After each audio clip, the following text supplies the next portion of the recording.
Assalamualaikum warahmatullahi wabarakatuh. Wabihi nasta'in ala umuri dunia wa din wa ala alihi wa sahbihi wa man tabi'ahum bi ihsanin ila yaumiddin, amma ba'd. Alhamdulillah. Okey tuan-tuan, hari ini saya nak berkongsi dengan tuan-tuan satu ilmu berkaitan dengan Al-Quranul Karim, berkisar tentang hukum ra', yang mana menjadi kemuskilan yang banyak di antara kita.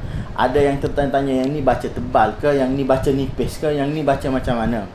Sebab hukum ra' ni tuan-tuan adalah hukum yang kalau kita kira ianya menjadi perbahasan yang besar lah. Sebab apa?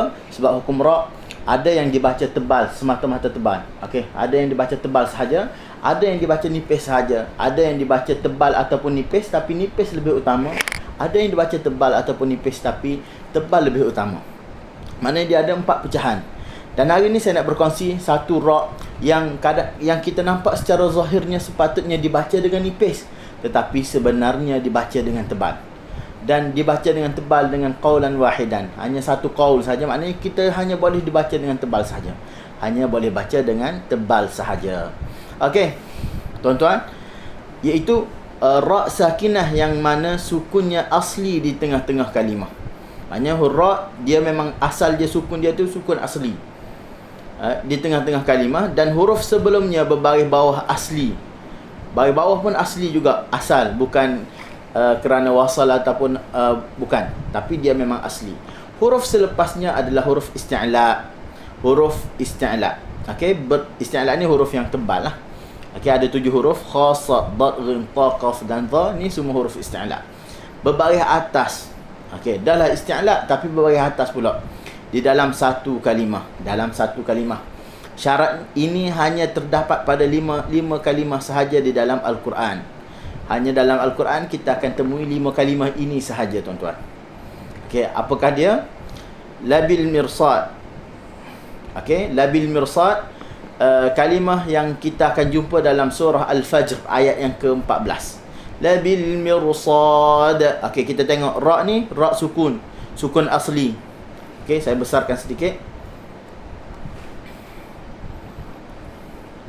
Okey. Labil mirsad. Ra' ni adalah sukun asli. Sebelumnya, ni syarat yang disebut di atas tadi, sebelumnya mim berbaris bawah asli. Okey, dan selepasnya huruf isti'la berbaris atas. Okey, kita jumpa kalimah labil mirsad, walaupun ra' sukun sebelumnya baris bawah, sepatutnya yang lain kita baca dengan nipis. Tapi di sini kita kena baca dengan tebal. Ayat yang kedua iaitu kalimah mirsada. Surah An-Naba. Surah An-Naba. Surah An-Naba ayat yang ke-21. Kalimah mirsada samalah macam tadi. Tadi labil mirsad, yang ni mirsada. Mirsada dibaca dengan tebal. Kenapa? Kerana ra' sukun sebelumnya baris bawah, selepasnya huruf isti'la. Okey, yang seterusnya kalimah irsada. Surah At-Taubah ayat yang ke-107. Irsada. Okey, irsada, ra' sukun sebelumnya baris bawah asli ni. Sad huruf isti'la baris atas. Okey, irsada. Seterusnya kalimah yang seterusnya adalah kalimah firqah. Surah At-Taubah ayat yang ke-122. Firqah. Okey, ra' sukun sebelumnya baris bawah, qaf baris atas, huruf isti'la. Firqah dibaca dengan tebal. Okey, yang last sekali, yang kelima yang kita akan jumpa dalam Al-Quran adalah qirtas. Surah Al-An'am ayat yang ke-7. Yang ni juga dibaca dengan tebal. Okey, dia tidak ada pandangan baca dengan nipis. Qirtas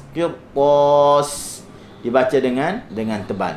Maknanya kita jumpa 5 kalimah. Labil mirsad, irsada, mirsada, firqah, qirtas. Kita akan baca dengan tebal. Walaupun pada kalimah lain yang mana kita jumpa ra' sukun sebelumnya baris bawah, kita confirm baca dengan huruf dengan nipis. Tapi di sini 5 kalimah ini kita baca dengan tebal. Okey, cuma tuan-tuan, ada satu lagi yang juga hampir dengan kalimah firqah, iaitu kalimah firqah. Bukan firqah, ni firqah. Huruf qaf sahaja. Okey. Sorry. kalimah firqah di dalam surah Asy-Syu'ara. Okey, kita jumpa dalam dalam surah Asy-Syu'ara. Berkata Al-Allamah Al-Mar'ashi, seorang pakar Al-Quranul Karim, para ulama berselisih pandangan pada tafkhim ra dibaca dengan tebal pada kalimah firq. Sesetengah mereka membacanya dengan apa?